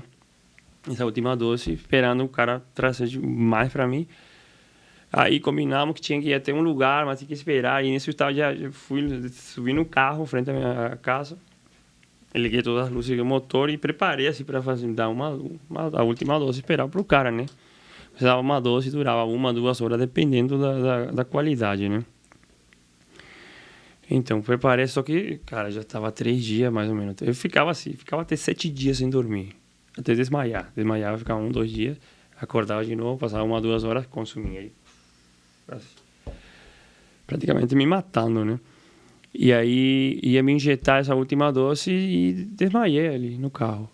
Até que eu escuto de tudo na janela, né? Aí acordo e já cheio de polícia, mano. Nossa, tava toda a polícia. Que eu faço? Enfim, a polícia me levou até casa, né? Aí veio uma história. A minha mãe contou uma história. Minha mãe sempre chama. Minha mãe lutou muito. A mãe sempre vai lutar. Uhum. Minha mãe lutou muito, me seguia por todo lugar. Enfim, aí a mãe falou do dia seguinte, a polícia deixou aqui, mas eles foram lá. Na verdade, encontraram seringas, essas coisas, fizemos os estúdios. E minha mãe falou, que a polícia veio e falou pra mim assim, ou você vai preso ou você vai se internar. E esse foi um momento assim que nem questionei mais, porque eu já estava cansado, sabe? Já meu corpo, eu falei assim, vou me internar. Ele falou, vou me internar, mas o que acontece? Acontece 1, 2 dias depois, você já vem de novo essa atividade. E nesse momento, assim, esse susto, peguei um susto, tudo também que tinha acontecido. Falei, vou me internar. Eu só me internei numa clínica lá, Clínica Renascer. Essa clínica, entre aspas, né, era chamada uma clínica de recuperação para dependentes químicos, mas não era uma clínica psiquiátrica. Era uma clínica que nem tinha licença para ser clínica. No Paraguai tem muito isso, sabe? Tem muita corrupção, e você paga, você ganha uma licença. Até eu quero ser arquiteto, posso pagar e eu vou assinar uma construção. Tem muita loucura ali. Não sei se isso tem aqui no Brasil. Também não sei se já parou também. Mas naquela época tinha bastante. Então eu entrei nessa clínica. Essa clínica tinha qualquer tipo de pessoa com transtorno mental. Imagina botar todas as pessoas juntas num lugar só. Era uma casa. Com a casa assim, com muralhas bem altas, com cerca elétrica. Uhum. E era assim, uma coisa muito... vou falar assim, de filme também, de terror. Tudo que eu passei, muita loucura. Vou adiantando. Sabe o que? Vou adiantar já aqui. Estou escrevendo um livro, tá? Meu livro se chama Me Leva, que eu vou resumir aqui. Desde aqui para frente, eu vou resumir como eu conheci Jesus. Por quê? Porque tudo que estou falando está no livro, tá? Então, esse livro veio assim, ou seja, eu falando do meu testemunho, vou falar testemunho assim como na verdade eu consegui sair de um estado de de morte, de uma sentença, porque eu vou falar o que aconteceu nessa clínica e como eu fui para cá no Brasil. E até ali vou deixar para vocês poder continuar a história com o livro, né? Aguçar a curiosidade aí, Sim. porque eu acho que é bem legal. A gente hoje, a gente tá numa posição... E só que, tipo, muitas pessoas não sabem o que nos trouxe até aqui. Sim. Então, assim, a gente é um compilado de dores e traumas, experiências que vai juntando e vai virando uma bola de neve. Então, é fácil olhar para onde a gente está hoje e ver os nossos frutos, mas existe muita dor no passado e eu acho que o grande problema da maioria das pessoas é que elas não conseguem superar essa dor. Então, assim, quando a gente supera e a gente consegue falar sobre isso, a gente consegue gerar uma conexão, isso vai trazendo uma cura para nós e uma cura para os outros também. E às vezes, quando eu estava passando por esses momentos, eu sentia que parecia que era só comigo. Isso, não sei se você sentiu isso também, mas todos os momentos de dor que eu sentia, parecia que era só comigo, que nunca ia passar, era uma coisa muito doida. E quando a gente fala sobre isso, a gente vê que outras pessoas também passam por situações difíceis, a gente acaba tendo um certo conforto, mas não sei, conexão ali. Então, eu acho que toda a história merece ser compartilhada, né? Então, Sim. Todo mundo deveria ter seu próprio livro. Todo testemunho não se edifica, sabe? Por isso que você falou é verdade, porque quando a gente está passando uma dificuldade, é como que tudo se fecha, né? A gente fica encerrado, nossa mente somente pensa naquilo e não tem uma capacidade de ver assim um pouco mais além, né? Por exemplo, não sou eu o único que estou passando por isso. Tem pessoas que passaram muita coisa piores ainda e já conseguiram superar, mas na nossa cabeça é só comigo, é só comigo. Sempre comigo. E essa é a marca da alma. Nossa alma é a marca do sentimento. Então eu falo bastante isso no livro, porque todo o sentimento que você amplifica é parte da tua alma. Mas quando a tua alma se enche de sentimento, pode ser a alegria, pode ser felicidade momentânea, o que produz as drogas, né? Ou pode ser uma frustração, uma doença, um trauma que vai produzir, na verdade, um transtorno mental. Uhum. Que vai te levar, o transtorno mental, tudo isso vai te levar a uma perda, até uma morte. Agora, uma alegria sempre é momentânea, assim, uma felicidade, vou ter uma felicidade aqui com um relacionamento, pode acabar, vou ter com uma droga, pode acabar, com uma viagem, mas a viagem vai acabar. Tudo é momentâneo. Agora, tudo que é marca do espírito é eterno. Sim, porque quando a gente coloca nossa expectativa em coisas que podem acabar ou podem mudar, isso vai mudar. Sim. Então, por isso que essa é uma coisa que eu busco muito, é botar minha expectativa em Jesus, porque aí eu não estou frustrado em nada. Isso me ajudou bastante a mim. Porque quando eu conheci Jesus e vou amar a Deus sobre todas as coisas, vou amar a Deus como vou amar, ninguém conheço. E eu preciso conhecer, buscar. Então, todos esses traumas, esses relacionamentos, muitos relacionamentos que eu passei, né? Até passei por um divórcio também. Ou seja, eu consegui estabelecer quando eu botei a Deus sobre todas as coisas. Sim. Porque se você bota a Deus sobre todas as coisas, a palavra fala assim, confia no Senhor.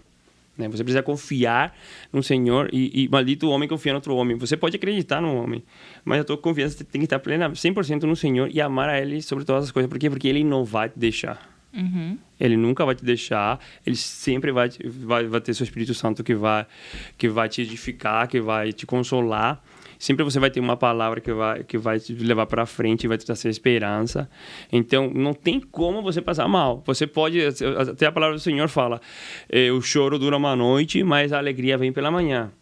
Então, é isso que a gente vive. E a medida que passa o tempo, a nossa experiência com o Senhor, isso vai crescendo a nossa fé nele, que somente Ele nos pode dar. Agora, um relacionamento, seja...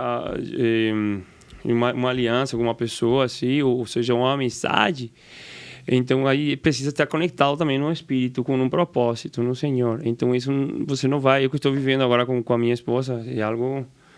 Não tem palavra para expressar, né? A gente se conheceu com um propósito e a gente vive debaixo desse propósito, caminha debaixo desse propósito. Vocês vivem a aliança, né? Uma aliança real. Uma aliança Cristo e Igreja. Uma aliança que a gente vai edificando e testemunhando a cada dia. Então, isso para mim, isso é a marca do Espírito, é a marca que vence todas as frustrações e que vence todos os traumas. E já que está saindo esse livro agora, eu vou adiantar também, começa já a escrever o próximo livro, que vai ser que eu vou pegar os transtornos mentais. Todos os transtornos, eu vou escolher 7 transtornos mentais ou seja, 7 transtornos mentais que levam a um suicídio. Então você começa com uma ansiedade, uma depressão, pânico, toda bipolaridade, esquizofrenia, todos esses transtornos mentais eu passei.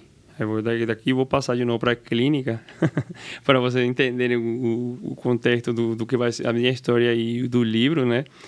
Então, como a gente vence isso? E a gente vence porque, ou seja, todo transtorno mental ele se gera, ele dá origem através de um trauma.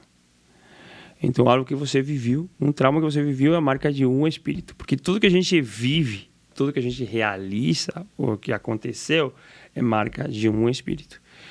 Agora, você vai conseguir superar. Se você não conseguir superar, isso vai ficar na tua alma. E você vai pensar e vai ficar para sempre. Um trauma que você passou, pode ficar e você vai ter medo. Vou dar um exemplo, um trauma que a minha mãe passou. Ela teve um acidente de carro. E ela até agora nunca mais dirigiu um carro. Uhum. Então, esse medo começou nela, né? Esse medo, tem pessoas que não conseguem subir a escada, não conseguem subir no elevador, aí sobe uma escada, acontece uma desgraça. Tudo pelo pensamento que eles vão gerando. E tudo isso gera trauma. Gera até uma perda de um ser querido, um divórcio, uma coisa, pode gerar uma depressão. Uma depressão já pode te levar a um síndrome de pânico. Você vai desenvolver isso, você não consegue mais nem sair da tua casa, nada não faz mais sentido. E depois chega um momento que uma angústia terrível você pode te matar. Então, cara, tudo transtorno mental, mas tem uma cura. Que no livro eu vou falar sobre os 7 Espíritos de Deus. Que cada transtorno mental, então um transtorno mental é oposto ao Espírito de Deus. E aí somente eu vou falar até ali, vocês vão saber, e isso é relacionado com os Salmos. Agora, eu fiquei na clínica, né? Voltando para a clínica, estava internado naquela clínica. Naquela clínica eu fui diagnosticado com esquizofrenia. Sem cura. Terminal. Mas quando você comentou que essa clínica não era uma clínica, tipo... Sim. Que tinha uma validação, né? Então, para você acha que esse diagnóstico... Então, é muito louco, né? Porque tinha um psiquiatra. Tá. Tinha um médico, né? Que você passa, ele é internado, mas tinha um psiquiatra. Eu passei por um psiquiatra, o psiquiatra falou, você me diagnosticou. Na verdade, eu cheguei muito mal. Eu cheguei com aquelas 2 horas depois. Nunca passei mais de 2 horas sem consumir. Eu cheguei ali, pensei umas 2 horas, me tira daqui. Brigava, quebrava tudo, abria a porta, eu fiquei encerrado, né? E aí vinham os guardas, né? Como um filme mesmo. Batia em mim, botava aquele colete fora, botava uma injeção, desmaiava. Foi uma semana, 15 dias assim.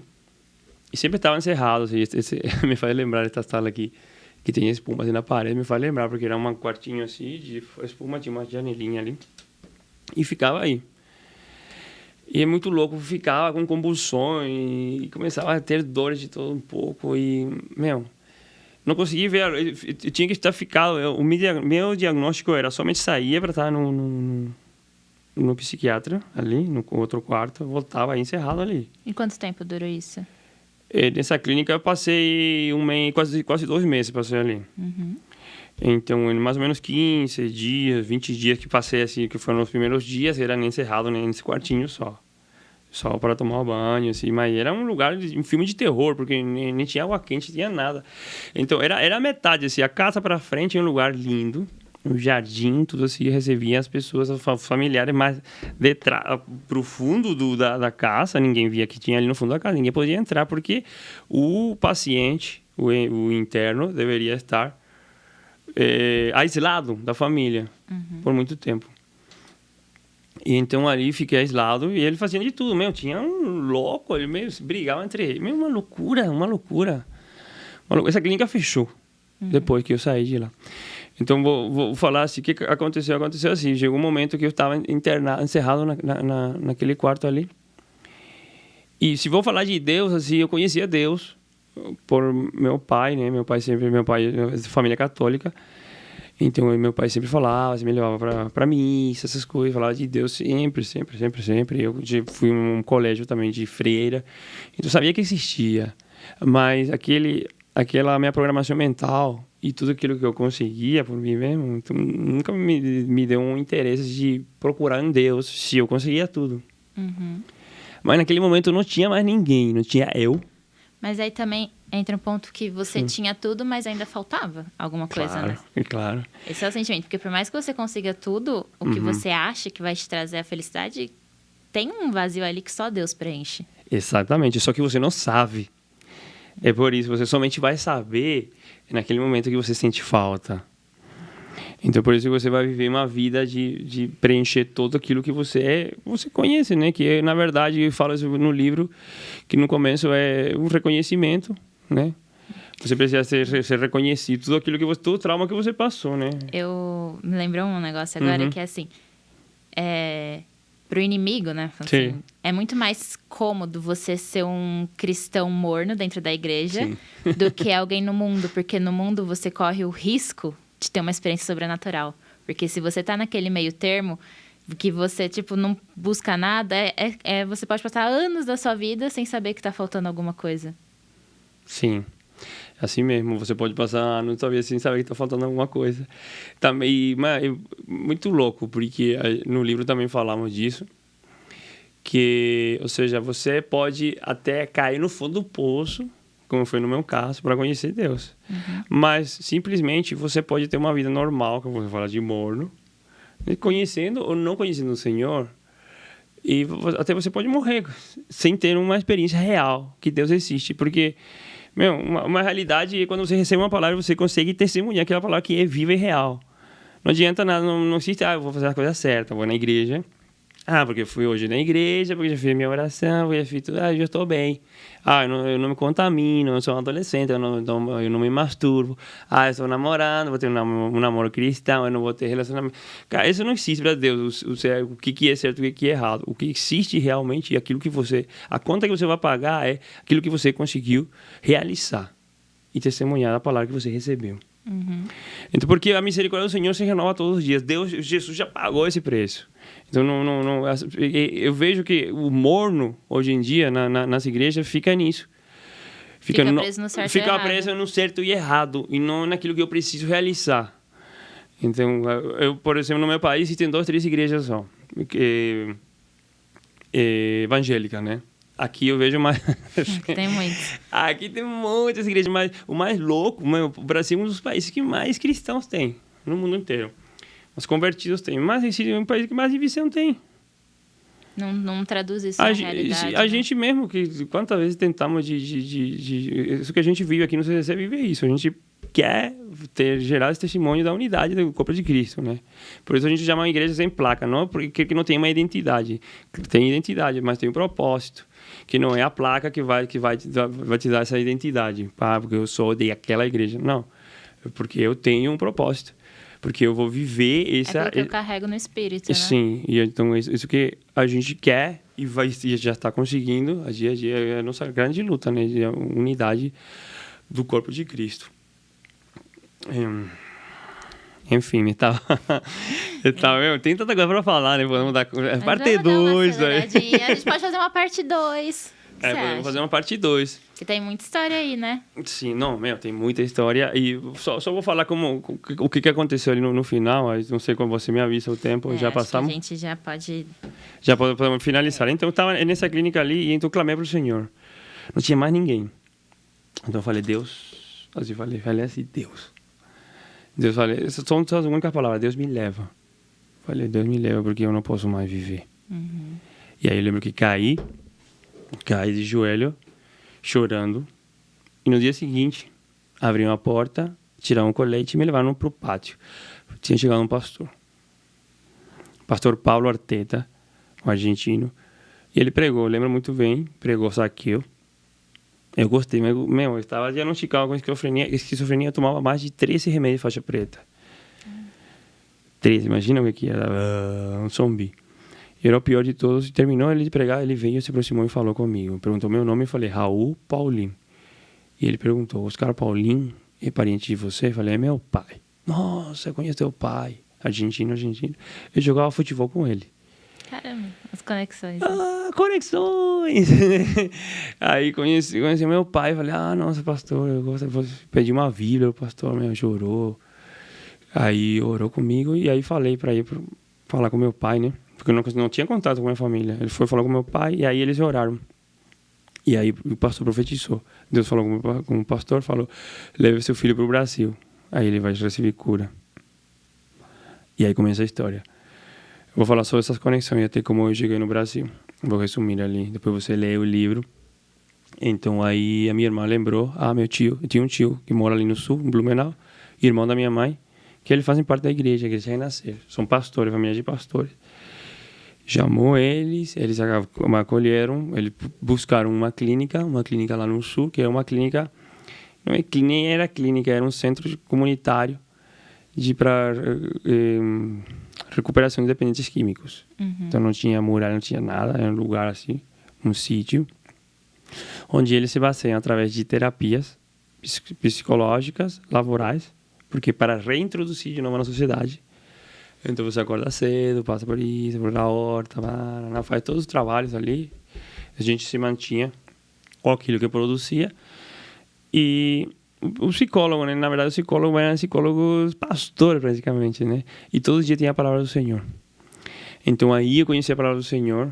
Deus fez coisas maravilhosas nesse quarto. Compartilhamos, botou 4 pessoas. Botou um que falava espanhol, que morou na Espanha.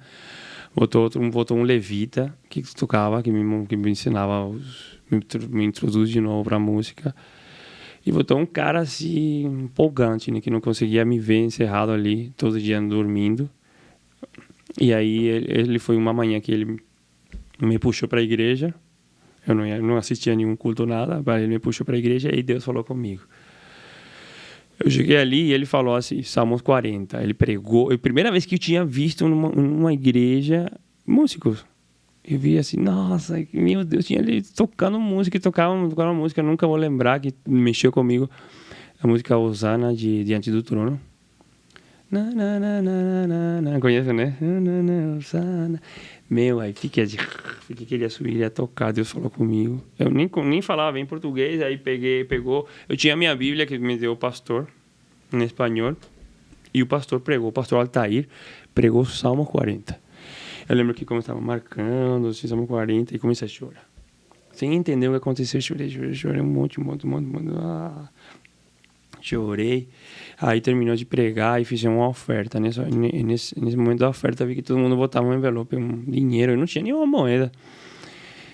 E me sentia assim, constrangido, né? E falei, Deus, cara, eu não tenho nada para te dar, mas... Aí tomei outra decisão. Foi a terceira decisão da minha vida. Falei assim, Deus, eu não quero mais ter essa vida. E eu quero sair, quero que você me ajude para sair. E se eu consigo sair, eu vou fazer música na igreja. Não sabia nem o que era levita, nada, né? Eu falei, vou fazer música na igreja. Aí minha vida, né? Esse clamor é muito louco, porque o Salmo 40 diz, confiadamente clamei pelo Senhor. Foi o que aconteceu naquela clínica. Eu não tinha mais ninguém, não era mais eu, não tinha minha família, não tinha ninguém, não tinha médico, não tinha ninguém. Eu clamei para Deus, falei, Deus me leva, porque eu não posso mais viver aqui. Aí Deus ouviu meu clamor, porque Salmo 40 diz, confiadamente clamei pelo Senhor, e Ele ouviu meu clamor, e Ele me tirou do fundo do poço, do tremedal de lamas, e Ele firmou meus pés sobre a rocha. O que Ele fez? Ele me trouxe até o Brasil, e aí me mostrou Jesus Cristo. Que, na verdade, em João 14,6 fala que Jesus é o caminho, a verdade e a vida. Somente por Ele chegaremos ao Pai. Eu precisava conhecer Jesus para poder chegar ao Pai. Então, a minha vida começou ali e termina aí falando, no versículo 1 ao 3, diz assim, me tirou do fundo do poço e botou nos meus lábios um novo cântico, um hino de louvor e adoração que muitos ouvirão e temerão e confiarão no Senhor. E é isso que é a minha vida hoje em dia. Se vai ter uma parte 2, aí vamos começar a tocar o salmo, porque existem muitas coisas. Deus me tirou, eu clamei por um clamor. É muito louco, porque hoje em dia o livro, e Deus falou comigo para fazer salmos, você pode ter acesso também, entra no @RaulPaulin no Instagram, meu Instagram, ou simplesmente em todas as plataformas digitais, você busca por Raul Paulin, você vai ter acesso aos salmos. Depois, em outra oportunidade, eu vou contar também por que eu estou fazendo o salmo, porque tive uma experiência com Deus, que Deus falou para mim, para voltar de novo a fazer música, mas uma música dedicada para Ele, com um propósito. Do livro também foi assim. Porque cada vez que eu contava esse testemunho para as pessoas ficavam, nossa, você precisa escrever um livro. Porque, agora, a gente nem falou nada, nem 20% do que aconteceu. Não, porque o tempo é curto mesmo. O tempo é curto. E então, nossa, você precisa... E passou um tempo assim, né? Até que uma viagem no ano passado, assim, a gente foi para o Paraguai, a primeira vez com a Thay, e no ônibus, assim, Deus falou comigo, você vai escrever o livro. E falei, nossa. Thay, chegou a hora, vou escrever o livro. E aí começou. E o livro já está pronto, já está quase saindo. Vai ser Me Leva e você vai ter mais notícias. Então entra, faça parte disso. Entra no meu Instagram, Raul Paulin, escreva uma mensagem, você vai trocar ideias e vai ter uma parte 2. O livro vai ser pela editora Farlands, né? Editora Farlands, do nosso amigo Carlos Lucas. Carlos é o próximo convidado. Vai ser, acho que na semana que vem. Depois vai ser bem legal. O projeto da Farlands eu acho incrível, assim. Então... já temos aí um gancho para o próximo episódio. E uma coisa que eu acho que até queria falar para as pessoas, assim, que a sua história me trouxe isso muito forte no meu coração. Então, acho que para alguém isso vai conectar. É que a gente tem a ideia errada de que a gente precisa se limpar para ir para Deus, né? E eu passei por isso, eu acho que muitas pessoas passam por isso, que a gente vai do jeito que tá. Deus chama na hora que tem que chamar e a gente só responde. A gente não precisa... Você não precisa... eu não preciso me curar de algum vício, eu não preciso, porque é Jesus que vai fazer isso na sua vida. Então, se você tá sentindo esse desejo de ir para Jesus e não sabe como, saiba que você não precisa fazer nada, é Ele que vai fazer em você. Então, realmente, se Ele te chamou, só responde. Isso. E o maior exemplo disso é o ladrão da cruz, né? Porque, nossa, o ladrão da cruz, nessa época, quem era crucificado era o pior de todos os piores. Tinha que morrer de crucificado era a pior aberração, o pior pecado, a pior coisa que você tinha feito na sociedade, você morria ali. E o ladrão da cruz tinha 2 ladrões. O que fez? Um começou a julgar a Cristo e outro falou Senhor, ele já reconheceu. Né? Ele pediu para essa noite para ele ser perdoado e entrar no reino. Então ele sabia, reconheceu quem era o Messias, falou o Rabi, falou que era o mestre, o Senhor, e ele falou do reino, ele sabia que tinha um reino. E que falou Jesus? Falou assim, somente por reconhecer quem ele é, você já está limpo. E falou, essa mesma noite, esse mesmo dia, você estará comigo no paraíso. Então, cara, isso aconteceu comigo, porque sempre eu falo assim, nossa, eu nem falei nada, mas você pode imaginar todas as loucuras que eu já cometi na minha vida, e Deus teve misericórdia na minha vida, e eu estou aqui, e estou a cada dia mais perto de Jesus, com um propósito de poder levar, porque eu sei o que é as pessoas que não conhecem o Senhor, as pessoas que não acreditam no Senhor, porque eu passei por isso. Para mim, Deus está ali, eu respeito, né? Como eu vou respeitar um demônio, uma coisa assim. Era a minha mentalidade, eu vou respeitar isso aqui, vou respeitar Deus, mas eu vou continuar a minha vida. Mas não, existe algo maior que somente conhecendo você vai... Tem uma experiência com isso, com Deus, com a sua palavra que é viva. Você vai poder experimentar e ver aquilo, como eu disse, provar e ver. O quanto o Senhor é bom. O quanto o Senhor é bom. Caramba. Que doido. Que dá vontade de continuar falando, né? Se deixar, a gente fica aqui 5 horas de episódio de podcast. Mas aí agora vai ter que ter uma parte 2 para poder contar sobre os salmos, sobre os... Mas você podia poder cantar um, né? Nossa, vou cantar. Sem pressão. Meu Deus, amém. Vamos ver. Porque o Raul, ele tem vários salmos, né? Tem um projeto bem legal que ele tem todos os salmos, vai lançando. Tá um por mês? Como que tá? Tô lançando um salmo por mês. Começou em fevereiro. Na verdade, foi assim. Na verdade, eu vou falar uns 5 anos atrás. Eu tive uma experiência com Deus. Eu peguei e falei assim... Quando eu saí, quando eu deixei a banda, passei por sequestro, todas as coisas, eu falei assim, não quero mais música porque me trazia lembranças ruins. Uhum. Então, eu nunca mais vou tocar. Vou fazer música, então, assim, a coisa é ruim. Mas até que eu me recuperei, ganhei alta da clínica, vem vários testemunhos. Eu fui no médico, não necessitava nem vitaminas, nada, não tinha esquizofrenia, não tinha nada. Deixei de tomar o remédio. Saí da clínica, minha vida é uma vida frenética com a obra do Senhor. E aí montei um estúdio em casa e nesse momento que montei um estúdio, comecei a fazer, fiz um reggaeton, assim, pensei, vinha toda de novo, assim, vou falar com um empresário aqui, vou chamar o Juliano, eu vou montar isso aqui, vou ganhar dinheiro de novo. E nisso que estava fazendo, nesse mesmo momento, tenho vontade de fazer xixi, aí eu vou no banheiro. Aí eu fui no banheiro e aí escuto aquela voz, assim, que sempre você vai ouvir uma voz, mas a voz é a marca do Espírito. Então sempre vai ter uma voz contrária e sempre vai ter a voz de Deus. Então, a nossa tarefa é poder discernir aquilo, qual que é a voz de um direcionamento do Espírito e qual que é uma voz contrária. E geralmente apagar essa voz contrária. Então, eu escutei uma voz que falou assim, Raul, por que você não faz música para mim? Essa voz que você responde ali na tua mente, tudo acontece na tua mente, vem rápido e responde, mas eu não sei escrever, não sei fazer louvor. Não sabia, nunca fiz, não sabia o que eu vou falar. Essas palavras, abre as comportas do céu, sei lá, meu Deus, cara, o que eu vou falar? Não sei, falei. Não, vou fazer. E aí falou, e Deus respondeu. Falou, mas você não precisa fazer nada, só tem o desejo. E pensei assim, fui lá lavar, tava lavando as mãos, tinha o espelho ali, olhei pro espelho. Sempre foi assim, um tomar da vida, né? Que eu precisava ver, tocar para acreditar, de verdade. Isso, porque essa experiência de que Deus fala, mas pode ser loucura da minha cabeça, né? Mas por que acontece? Mas como que eu sei se é a voz de Deus ou se é a minha própria voz? Se a voz de Deus eu não falei, Deus, se é realmente tua voz, provei o Senhor, né? Tentei. E também tem a questão dos sinais que acompanham, né? Os sinais. Então, assim, a gente fica, não, será que é Deus falando ou é o desejo do meu coração? Mas sempre clamo por sinais. E Deus dá os sinais. Sim. Então ele testifica ao nosso espírito, né? Qual que é a vontade dele. E Deus falando comigo, né? Aí eu falei assim, mas Deus... Então, aí vou falar assim, eu nasci com estrabismo. O estrabismo é um olho, daqui a pouco tem uns nervos, né? Não sei qual dos dois olhos. Eles cansam e então quando eles cansam deixam de funcionar e um olho se desvia do outro, né? Talvez agora está acontecendo quando você foca somente com um olho do outro. Então nesse momento que eu estava no estúdio fazendo assim, um olho ficou assim por um lado, assim, cadê você? O olho um lado do outro.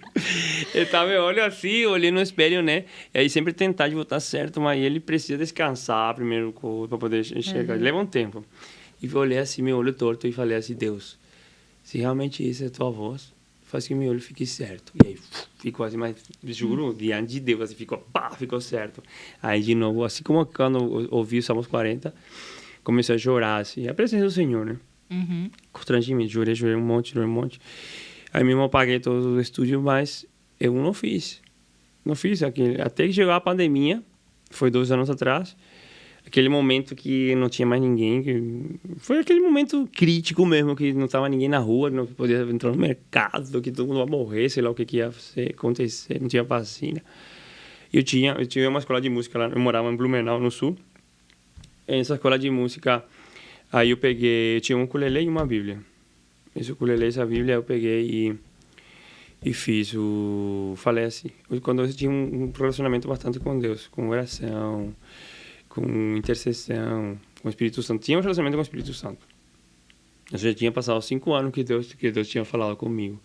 Porque, na verdade, quando eu cheguei no Brasil foi 2012. Já são 10 anos já que Deus me resgatou. Que tinha uma vida toda. No processo de 10 anos aconteceram muitas coisas. Mas, enfim. Aí tomei uma decisão e falei, Deus, eu vou fazer música para você. Eu tenho desejo, né? Mas eu não sabia. O que eu vou fazer? Peguei o ukulele, que é o instrumento dele. Se a mãe da Ana tá assistindo, você se não viu ainda a sua filha tocar o ukulele, pode assistir o culto terça-feira. Amanhã, terça-feira, ela vai tocar. Tá tocando, já está no altar, glória a Deus. Glória a Deus. E então, aí peguei o ukulele e falei assim, tá, amém, o que eu vou fazer? Tava a Bíblia, assim, abri a Bíblia e abri uns salmos.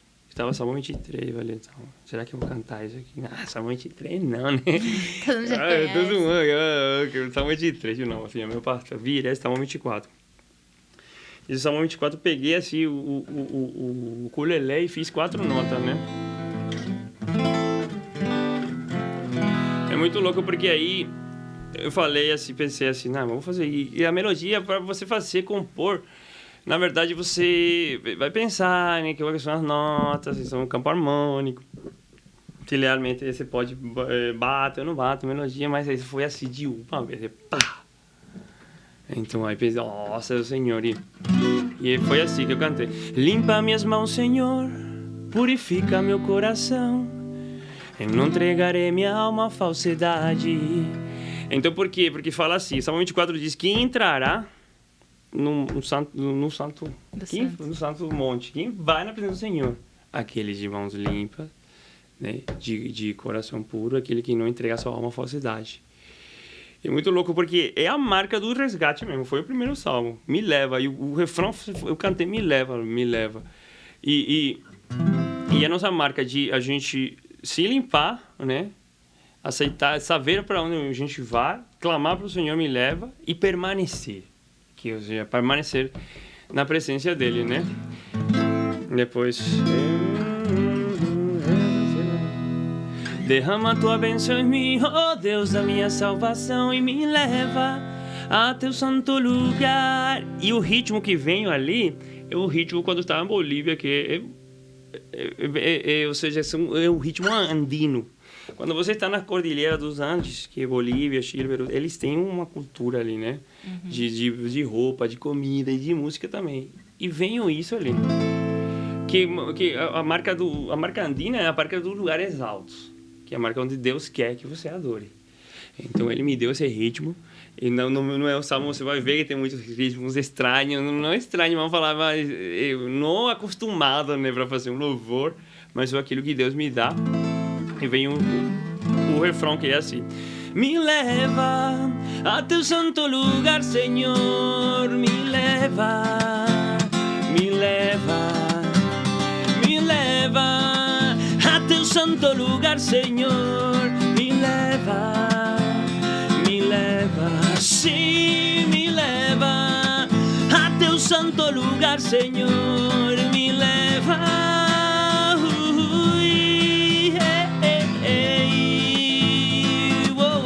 E assim continuou, né? E depois fiz, a cada dia eu vou fazer um salmo. Aí vem assim, vou fazer Salmo 23, vou fazer Salmo 23.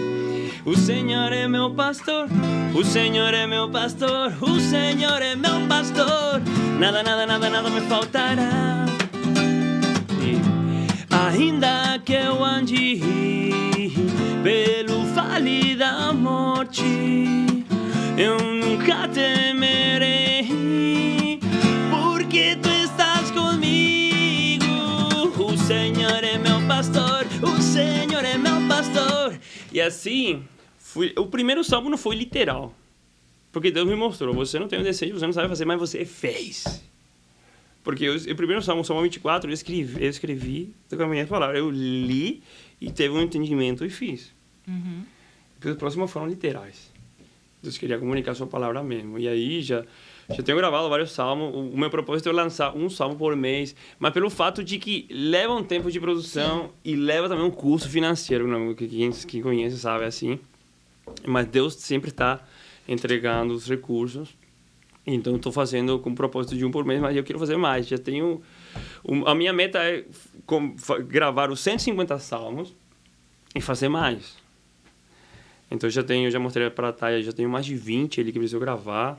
Já tenho preparado ali o dia 12 de junho vai sair o próximo salmo, que já gravei salmo em espanhol, que se chama El cielo está bajando, que é o salmo 150, porque o meu propósito é poder levar através dos salmos e através do meu testemunho no livro, eu quero alcançar essas pessoas que têm esse problema, esses transtornos mentais, dependência química, e também outras pessoas, né, que se identificam com esse testemunho de que existe uma saída, que existe uma possibilidade de reverter tudo aquilo, e também que existe a forma de você sair de uma condenação.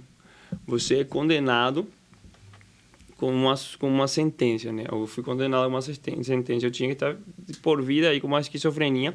Se eu não tomar uma decisão de novo, de clamar pelo Senhor, não ia acontecer essas coisas. Uhum. Então a gente tem uma voz, o que Deus nos deu é a nossa voz. A gente precisa clamar pelo Senhor e Deus vai fazer, como você falou, assim. Eu me sinto sujo, mas eu não me sinto...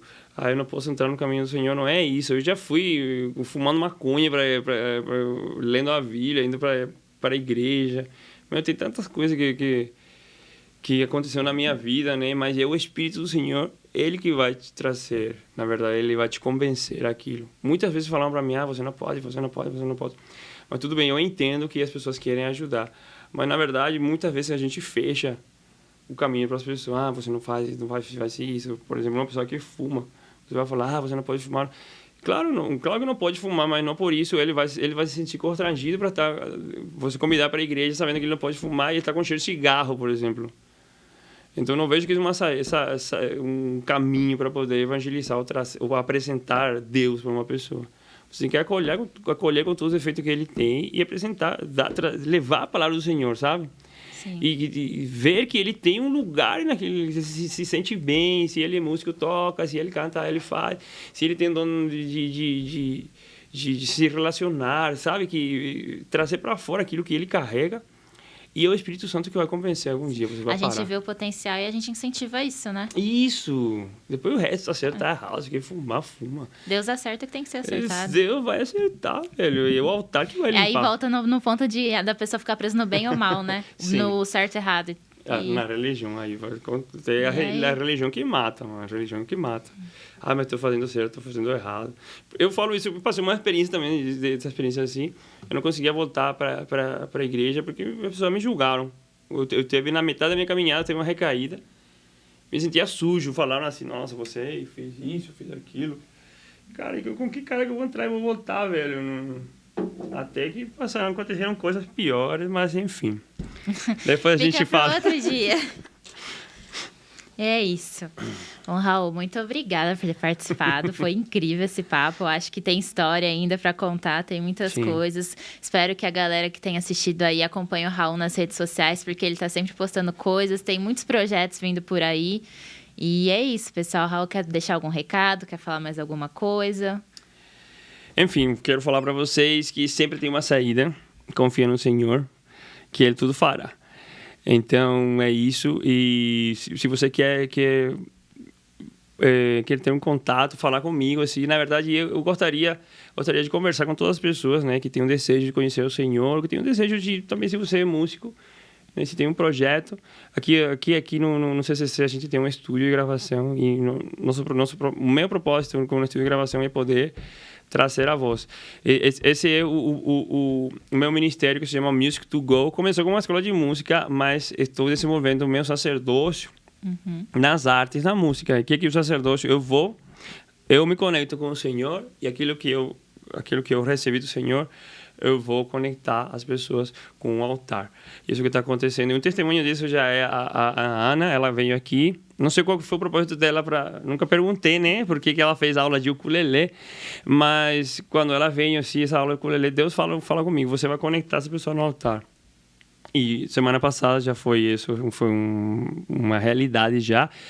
Então, ela não simplesmente está tocando no ukulele, mas ela já tem um ministério, já está no altar, está louvando o Senhor e tem essa voz. E isso que vai trazer mais pessoas. Ela já está fazendo parte, chegou aqui com um propósito, talvez não era aquilo que ela queria viver, mas ela já tem uma voz aqui. Ela está trazendo pessoas, através dela, eu consegui chegar aqui também para poder soltar a minha voz. Através da minha voz, vai chegar na casa de vocês. Você poderia passar a outra pessoa que está precisando, né? Se você tem algum familiar, alguma pessoa que está passando por um problema assim, também pode entrar em contato aqui. Aí, se puder sair ali aqui embaixo, o meu contato ali, pode mandar uma mensagem, a gente conversa, né? Porque sempre vai ter uma saída e a gente não vai aceitar uma condenação do inferno. Sempre tem uma saída. E Deus já nos escolheu antes da fundação do mundo. E isso que a gente vai realizar. Posso responder? Pode. Eu sempre gostei muito de música. Gostei de música, só que eu achava que eu não era capaz de tocar nada. Eu sei que você cantava já, né? Eu sempre tive essa paixão por música, mas eu não achava... Por eu ter focado muito na minha parte acadêmica, eu nunca me dei a possibilidade, a oportunidade de tocar algo. E aí eu passei por um divórcio e... Quando eu passei por esse divórcio, assim, eu falei assim, cara, eu preciso me permitir viver coisas que eu sempre quis viver, mas nunca tive coragem. E aí eu acho que a aula do ukulele foi, tipo, o meu momento, eu preciso fazer algo por mim, algo que eu sempre quis fazer e eu não achava que eu tinha capacidade. Aí foi o dia que eu vim aqui e você me mostrou Você mostrou o ukulele, violão e o teclado, né? Sim. E aí eu falei assim, cara, eu não sei se eu vou dar conta, mas eu vou fazer. E eu fiz esse propósito, que eu sempre gostei muito de música e isso faz parte da minha rotina, mas não fazia, tipo, eu não tocava nada, eu só consumia música. E eu falei assim, não, Deus, se o Senhor tá nisso, eu vou dar o passo porque alguma coisa vai acontecer. E eu comecei a fazer aula em fevereiro, né? Não faz Sim. muito tempo.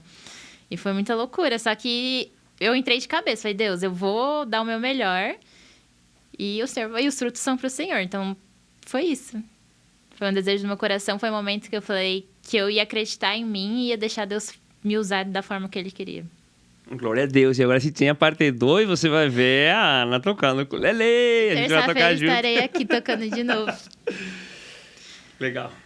É isso, e as histórias vão se cruzando, né? Porque ao mesmo tempo que eu te ajudo, você me ajuda e a gente contribui como o corpo de Cristo mesmo. Amém. E eu adoro essas conexões da CCC aqui. Cada história é incrível. E a gente vai se ligando. Bom, pessoal, é isso. Obrigada por terem ficado até aqui.